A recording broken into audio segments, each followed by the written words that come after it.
बाप के दिल ते के गुजरेगी ਜਿਹੜਾ ਕੰਮ ਤੂੰ ਘਰ ਆਵੇ ਤੈਨੂੰ ਬੱਚੇ ਨਜ਼ਰ ਨਾ ਆਵਣ ਤੇ ਫਿਰ ਉਹਨੂੰ ਪਤਾ ਲੱਗ ਜਾਏ ਕਿ ਆਇੰਦਾ ਕਦੇ ਆਪਣੇ ਬੱਚਿਆਂ ਦੇ ਚਿਹਰੇ ਨਹੀਂ ਦੇਖ ਸਕਣ ਲਗਾ। ਇਹ ਅਫਸੋਸਨਾਕ ਵਾਕਿਆ ਪੇਸ਼ ਆਇਆ ਪਾਕਿਸਤਾਨ ਦੇ ਜ਼ਿਲ੍ਹਾ ਗੁਜਰਾਤ ਦੇ ਸ਼ਹਿਰ ਸਰਾਲਮਗੀਰ, ਜਿੱਥੇ ਇੱਕ ਬੰਦਾ ਜਿਹਦਾ ਨਾਂ ਸੀ ਰਿਜ਼ਵਾਨ ਇਕਬਾਲ, ਮਜ਼ਦੂਰ ਬੰਦਾ ਸੀ, ਮੋਟਰਸਾਈਕਲ ਮਕੈਨਿਕ ਸੀ, ਮੋਟਰਸਾਈਕਲਾਂ ਦੀ ਮੁਰੰਮਤ ਕਰਦਾ ਸੀ। ਲੇਕਿਨ ਉਸ ਵਿਚਾਰੇ ਨੂੰ ਕੀ ਪਤਾ ਕਿ ਮੁਰੰਮਤ ਦੀ ਜ਼ਰੂਰਤ ਹੈ ਉਹਦੀ ਬੇਗਮ ਨੂੰ ਹੈ ਜਿਹੜੀ ਆਪਣੀ ਰਾਹ ਤੋਂ ਭਟਕ ਚੁੱਕੀ ਹੈ। ਹੋਇਆ ਇਸ ਤਰ੍ਹਾਂ ਕਿ ਉਹ ਸ਼ਾਮੀ ਕੰਮ ਤੋਂ ਵਾਪਸ ਆਇਆ, ਉਹਨੇ ਦੇਖਿਆ ਕਿ ਘਰ ਬੱਚੇ ਕੋਈ ਨਹੀਂ। ਥੋੜੀ ਦੇਰ ਇੰਤਜ਼ਾਰ ਕੀਤਾ, ਫਿਰ ਆਪਣੀ ਵਾਲਦਾ ਕੋਲ ਪੁੱਛਿਆ ਕਿ ਬੱਚੇ ਕਿੱਥੇ ਹਨ।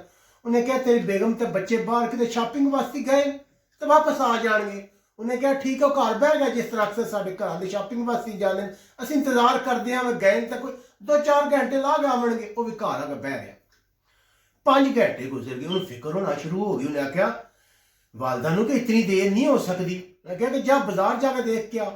ਉਹ ਬਾਜ਼ਾਰ ਗਿਆ ਮੋਟਰਸਾਈਕਲ ਤੇ, ਜਿੱਥੇ ਕੱਪੜਿਆਂ ਦੀਆਂ ਦੁਕਾਨਾਂ ਅੱਗੇ ਪਿੱਛੇ ਫਿਰਿਆ ਤੁਰਿਆ, ਗਰੀਬ ਖੱਜਲ ਖਰਾਬ ਹੋਇਆ, ਸਾਰਾ ਬਾਜ਼ਾਰ ਫਿਰੇ, ਕੋ ਨਾ ਲੱਭਿਆ।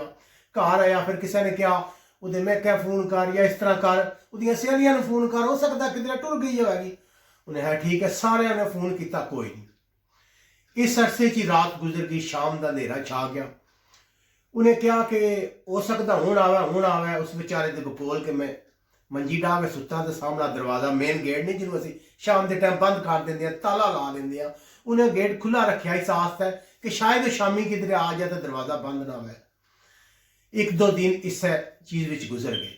ਉਹਨੇ ਅੱਗੇ ਪਿੱਛੇ ਬੰਦਿਆਂ ਨਾਲ ਮਸ਼ਵਰਾ ਕੀਤਾ, ਕਿਸੇ ਨੇ ਕਿਹਾ ਤੇਰੀ ਬੇਗਮ ਨਸ ਗਈ ਹੈ, ਕਿਸੇ ਨੇ ਕੁਝ ਕਿਹਾ, ਯਾਨੀ ਕਿ ਜਿਤਨੇ ਮੂੰਹ ਉਤਨੀਆਂ ਗੱਲਾਂ। ਆਖਰਕਾਰ ਇਹ ਫੈਸਲਾ ਹੋਇਆ ਕਿ ਚਲੋ ਚਲਦੇ ਹਾਂ, ਜਾ ਕੇ ਥਾਣੇ 'ਚ ਰਿਪੋਰਟ ਦਰਜ ਕਰਾਉਂਦੇ ਹਾਂ। ਉਹ ਥਾਣੇ ਟੁਰ ਗਿਆ। ਥਾਣਿਆਂ ਨੇ ਕਿਹਾ ਕਿ ਤੇਰੀ ਬੇਗਮ ਨੂੰ 2 ਦਿਨ ਹੋ ਗਏ, ਤੂੰ ਕੋਈ ਉਹਦੇ ਕੋਲ ਕੋਈ ਫੋਨ ਨੰਬਰ ਹੈ? ਉਹਨੇ ਕਿਹਾ ਜੀ ਉਹਦੇ 2 ਫੋਨ ਨੰਬਰ ਨੇ, ਮੈਂ ਰਾਬਤਾ ਕਰਦਾ ਪਿਆ ਲੇਕਿਨ ਉਹ ਫੋਨ ਮਸਲਸਲ ਬੰਦ ਆ ਰਹੇ। ਪੁਲਿਸ ਵਾਲਿਆਂ ਕਿਹਾ ਕਿ ਤੂੰ ਉਹ ਨੰਬਰ ਸਾਨੂੰ ਦੇ। ਪੁਲਿਸ ਵਾਲਿਆਂ ਕੋਲ ਤੁਹਾਨੂੰ ਪਤਾ ਜਦੀਦ ਉਹ ਡੇਟਾ ਸਿਸਟਮ ਹੁੰਦਾ ਹੈ, ਕੋਈ ਟਰੇਸ ਕਰਦੇ, ਲੋਕੇਸ਼ਨ ਟਰੇਸ ਕਰਦੇ। ਉਹਨਾਂ ਜਿਸ ਵੇਲੇ ਲੋਕੇਸ਼ਨ ਟਰੇਸ ਕੀਤੀ ਤੇ ਉਹ ਭਿੰਬਰ ਦੇ ਕਿਸੇ ਇਲਾਕੇ, ਭਿੰਬਰ ਦੇ ਇਲਾਕੇ ਦੀ ਆਈ, ਉੱਥੇ ਦੀ ਲੋਕੇਸ਼ਨ ਆਈ। ਫਿਰ ਉਹਨਾਂ ਹਸਬੈਂਡ ਕੋਲੋਂ ਵੀ ਪੁੱਛਿਆ ਕਿ ਕੀ ਚੱਕਰ ਹੈ, ਤਾਂ ਉਹਨੇ ਕੋਈ ਗੱਲ ਰਲੀ ਮਿਲੀ ਦੱਸੀ, ਕੋਈ ਪੂਰੀ ਦੱਸੀ, ਕੋਈ ਅੱਧੀ। ਜਿਸ ਤਰ੍ਹਾਂ ਘਰੇ 'ਚ ਹੁੰਦਾ ਕੋਈ ਬੰਦਾ ਥੋੜੀ ਦੱਸਦਾ ਪੁਲਿਸ ਵਾਲਿਆਂ ਨੂੰ, ਥੋੜੀ ਨਹੀਂ ਦੱਸਦਾ। ਉਹਦੇ ਦਿਲ ਵਿੱਚ ਸ਼ੱਕ ਹੈ ਸੀ ਕੋਈ ਚੱਕਰ ਹੈ, ਲੇਕਿਨ ਉਹਨਾਂ ਕਿਹਾ ਹੋ ਸਕਦਾ ਕੋਈ ਹੋਰ ਗੱਲ ਹੋਵੇ। ਅੱਛਾ ਜੀ, ਪੁਲਿਸ ਨੇ ਦੁਬਾਰਾ ਨੰਬਰ ਕੋਈ ਆਪਣਾ ਸਿਸਟਮ ਐਕਟੀਵੇਟ ਕੀਤਾ, ਭਿੰਬਰ ਦੀ ਪੁਲਿਸ ਨਾਲ ਮਿਲ ਗਿਆ, ਬਕਾਇਦਾ ਉਹਨਾਂ ਰਾਬਤਾ ਤੈਅ ਕੀਤਾ। ਉਹਨਾਂ ਕਿਸੇ ਦਾਅ ਦੱਪੇ ਨਾਲ ਉਸ ਔਰਤ ਨੂੰ ਵਾਪਸ ਬੁਲਾਇਆ ਇੱਕ ਇਲਾਕੇ 'ਚ, ਕਿਸੇ ਸਕੀਮ ਲਾ ਗਏ ਜਿਸ ਤਰ੍ਹਾਂ ਉਹਨਾਂ ਦੀਆਂ ਆਪਣੀਆਂ ਸਕੀਮਾਂ ਹੁੰਦੀਆਂ। ਉੱਥੇ ਔਰਤ ਆਈ ਤਾਂ ਉਹਨਾਂ ਨੂੰ ਹਿਰਾਸਤ ਵਿੱਚ ਲੈ ਲਿਆ। ਉਹਨਾਂ ਪੁੱਛਿਆ ਕਿ ਦੱਸ ਤੇਰੇ ਬੱਚੇ ਕਿੱਥੇ ਹਨ? ਹੁਣ ਆਏ ਬਾਏ ਛਾਏ ਕਰਿਆ, ਕਦੇ ਆਖਿਆ ਮੈਂ ਗੁਜਰਾਤ ਭੇਜ ਛੱਡੇ, ਕਦੇ ਆਖਿਆ ਮੈਂ ਗੁਜਰਾਤ ਭੇਜ ਛੱਡੇ, ਕਦੇ ਉਹਨਾਂ ਨੂੰ ਪੁਲਿਸ ਵਾਲਿਆਂ ਨੂੰ ਟਰੱਕ ਦੀ ਬੱਤੀ ਪਿੱਛੇ ਲਾਇਆ ਸੀ ਨੇ। ਆਖਰਕਾਰ ਪੁਲਿਸ ਨੇ ਸਖਤੀ ਕੀਤੀ, ਜਿਹੜਾ ਉਹਨਾਂ ਦਾ ਤਰੀਕਾਕਾਰ ਹੁੰਦਾ ਹੈ। ਤੇ ਉਹਨੇ ਦੱਸਿਆ ਕਿ ਬੱਚੇ ਜਿਹੜੇ ਨੇ ਉਹ ਤਾਂ ਮੈਂ ਮਾਰ ਛੱਡੇ। ਮੈਂ ਬੱਚੇ ਤੂੰ ਕਿਸ ਤਰ੍ਹਾਂ ਮਾਰ ਛੱਡੇ, ਕੀ ਚੱਕਰ ਹੋਇਆ, ਸਾਨੂੰ ਸਟੋਰੀ ਸੁਣਾ ਪੂਰੀ। ਕਹਿੰਦੀ ਹੈ ਕਿ ਕੁਝ ਅਰਸੇ ਤੋਂ ਮੈਂ ਟਿਕਟਾਕ ਜਿਹੜਾ ਇਸਤੇਮਾਲ ਕਰ ਰਹੀ ਸਾਂ, ਉਹ ਜਿਹੜੀ ਔਰਤ ਹੈ ਉਹਦਾ ਨਾਂ ਸੀ ਸਿਦਰਾ ਬਸ਼ੀਰ, ਤੇ ਜਿਸ ਬੰਦੇ ਨਾਲ ਭਿੰਬਰ ਵਿੱਚ ਉਹਦਾ ਚੱਕਰ ਚੱਲ ਰਿਹਾ ਹੈ ਉਹਦਾ ਨਾਂ ਸੀ ਬਾਬਰ ਹੁਸੈਨ।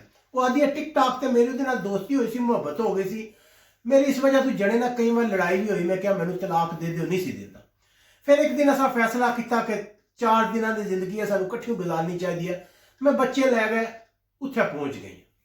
ਫਿਰ ਪੁਲਿਸ ਨੇ ਪੁੱਛਿਆ ਕਿ ਆਖਰ ਬੱਚਿਆਂ ਨੂੰ ਤੂੰ ਮਾਰਿਆ ਕਿਉਂ ਹੈ? ਉਹ ਕਹਿੰਦੀ ਹੈ ਕਿ ਹੋਇਆ ਕਿ ਜਿਹਦੇ ਨਾਲ ਮੈਂ ਗਈ ਸਾਂ ਉਹ ਮੈਨੂੰ ਕਹਿੰਦਾ ਕਿ ਮੈਂ ਤੈਨੂੰ ਤਾਂ ਪਾਲ ਲਾਂਗਾ, ਤੇਰੇ ਬੱਚਿਆਂ ਨੂੰ ਕਿਸ ਤਰ੍ਹਾਂ ਰੱਖਾਂਗਾ। ਉਹ ਜ਼ਾਹਿਰ ਹੈ ਕੋਈ ਹੀਰ ਰਾਂਝਾ ਵਾਲੀ ਤਾਂ ਮੁਹੱਬਤ ਹੈ ਨਹੀਂ ਸੀ। ਤੁਹਾਨੂੰ ਪਤਾ ਅੱਜ ਕੱਲ੍ਹ ਦੀ ਜਿਸ ਤਰ੍ਹਾਂ ਦੀ ਮੁਹੱਬਤ ਹੁੰਦੀ ਹੈ, ਜੇ ਮੁਹੱਬਤ ਹੁੰਦੀ ਤਾਂ ਬੱਚੇ ਵੀ ਰੱਖ ਲਿਆ ਨਹੀਂ। ਫਿਰ ਉਹਨੇ ਆਖਿਆ ਜੇ ਮੈਂ ਕਰਮਾ ਲਿਆ ਬੱਚਿਆਂ ਨੂੰ ਵਾਪਸ ਭੇਜਾਂਗੀ ਤਾਂ ਉਹਦੀ ਜਗ੍ਹਾ ਬੰਦਾ ਦੇਣਗੇ ਸਾਰਾ ਕੁਝ, ਤਾਂ ਨਾ ਮੈਂ ਉੱਧਰ ਜੀ ਰਵਾਂਗੀ ਨਾ ਇੱਧਰ ਜੀ। ਫਿਰ ਉਹਨਾਂ ਫੈਸਲਾ ਕੀਤਾ ਕਿ ਇਸ ਤਰ੍ਹਾਂ ਕਰਦੇ ਆ, ਚਲੋ ਬੱਚਿਆਂ ਦੀ ਗੇਮ ਹੀ ਮੁਕਾ ਛੱਡਦੇ। ਉਸ ਤੋਂ ਬਾਅਦ ਉਹਨਾਂ ਕੀ ਕੀਤਾ ਕਿ ਬੱਚਿਆਂ ਨੂੰ ਚਾਟ ਖਿਲਾਏ ਤਰਿਆਂ ਨੂੰ। ਹੁਣ ਉਹਨਾਂ ਮਾਸੂਮਾਂ ਵਿਚਾਰਿਆਂ ਨੂੰ ਕੀ ਪਤਾ ਸੀ ਕਿ ਉਹ ਜ਼ਿੰਦਗੀ ਦੀ ਆਖਰੀ ਚਾਟ ਖਾ ਰਹੇ ਨੇ। ਉਹ ਬੱਚੇ ਜਿਸ ਤਰ੍ਹਾਂ ਖੁਸ਼ ਹੋ ਕੇ ਚਾਟ ਖਾਂਦੇ, ਉਹ ਖਾਧੀ। ਉਸ ਤੋਂ ਬਾਅਦ ਉਹਨਾਂ ਇੰਤਜ਼ਾਰ ਕੀਤਾ, ਜਿਸ ਵੇਲੇ ਬੱਚੇ ਬੇਹੋਸ਼ ਹੋ ਗਏ ਫਿਰ ਇੱਕ ਕਰ ਗਏ। ਉਹਨਾਂ ਵਿਚਾਰਿਆਂ ਦਾ ਗਲਾ ਘੁੱਟ ਦਿੱਤਾ, ਉਹਨਾਂ ਨੂੰ ਸਿਫਾਇਆ ਸੀ। ਮਾਸੂਮ ਬੱਚੇ ਜਿਹੜੇ ਨੇ ਉਹਨਾਂ ਨੇ ਕੰਮ ਕੀਤਾ। ਉਸ ਤੋਂ ਬਾਅਦ ਕੁਝ ਰਿਪੋਰਟਾਂ ਦੇ ਮੁਤਾਬਕ ਦੱਸਿਆ ਜਾਂਦਾ ਕਿ ਉਹਨਾਂ ਬੱਚਿਆਂ ਨੂੰ ਜਲਾਇਆ ਵੀ ਕਿ ਇਹਦੀ ਸ਼ਨਾਖਤ ਨਾ ਹੋ ਸਕੇ, ਤਾਂ ਭਿੰਬਰ ਵੀ ਜਾ ਕੇ ਇੱਕ ਜਗ੍ਹਾ ਜਿਹੜੇ ਉਹਨਾਂ ਨੂੰ ਦਫਨਾ ਦਿੱਤਾ। ਉਸ ਤੋਂ ਬਾਅਦ ਪੁਲਿਸ ਨੇ ਜਿਹੜਾ ਦੂਸਰਾ ਸੀ ਜਿਹੜਾ ਬਾਬਰ ਹੁਸੈਨ ਸੀ ਜਿਹਦੇ ਨਾਲ ਉਹ ਗਈ ਸੀ, ਉਹਨਾਂ ਨੂੰ ਗ੍ਰਿਫਤਾਰ ਕਰ ਲਿਆ। ਉਸ ਤੋਂ ਬਾਅਦ ਉਹਨਾਂ ਪੁੱਛਿਆ ਕਿ ਲਾਸ਼ਾਂ ਕਿੱਥੇ ਨੇ? ਉਹਨੇ ਦੱਸਿਆ ਕਿ ਭਿੰਬਰ ਵਿੱਚ ਫਲਾਣੀ ਜਗ੍ਹਾ ਜਿਹੜੀਆਂ ਲਾਸ਼ਾਂ ਦਾ। ਫਿਰ ਪੁਲਿਸ ਗਈ ਉੱਥੇ ਜਾ ਕੇ ਉਹਨਾਂ ਸਾਰਾ ਕੁਝ ਬਰਾਮਦ ਕੀਤਾ। ਮੁਜਰਮ ਜਿਹੜੇ ਸ਼ਾਟ ਕੱਟ ਕੇ ਜਿਹੜੇ ਮੁਜਰਮਾਨ ਉਹਨਾਂ ਨੇ ਤਸਲੀਮ ਕਰ ਲਿਆ ਕਿ ਅਸਾਂ ਇਹ ਜ਼ਾਲਮਾਨਾ ਕੰਮ ਕੀਤਾ, ਟਿਕਟਾਕ ਦੀ ਮੁਹੱਬਤ ਤੋਂ ਮੁਤਾਸਰ ਹੋ ਗਏ, ਅਸਾਂ ਇਹ ਕੰਮ ਕੀਤਾ। ਇੰਤਹਾਈ ਜ਼ਾਲਮਾਨਾ ਉਹਨਾਂ ਸਲੂਕ ਕੀਤਾ। ਉਮੀਦ ਹੈ ਕਿ ਸਾਡਾ ਕਾਨੂੰਨ ਜਿਹੜਾ ਉਹਨਾਂ ਨੂੰ ਸਖਤ ਤੋਂ ਸਖਤ ਸਜ਼ਾ ਦੇਗਾ। ਮਜ਼ੀਦ ਵੀ ਇਸ ਤਰ੍ਹਾਂ ਦੀਆਂ ਖਬਰਾਂ ਤੋਂ ਬਾਖਬਰ ਵਾਸਤੇ ਆਪਣੇ ਮੇਜ਼ਬਾਨ ਪਰਵੇਜ਼ ਇਕਬਾਲ ਨਾਲ ਸ਼ਾਮਲ ਰਹੋ।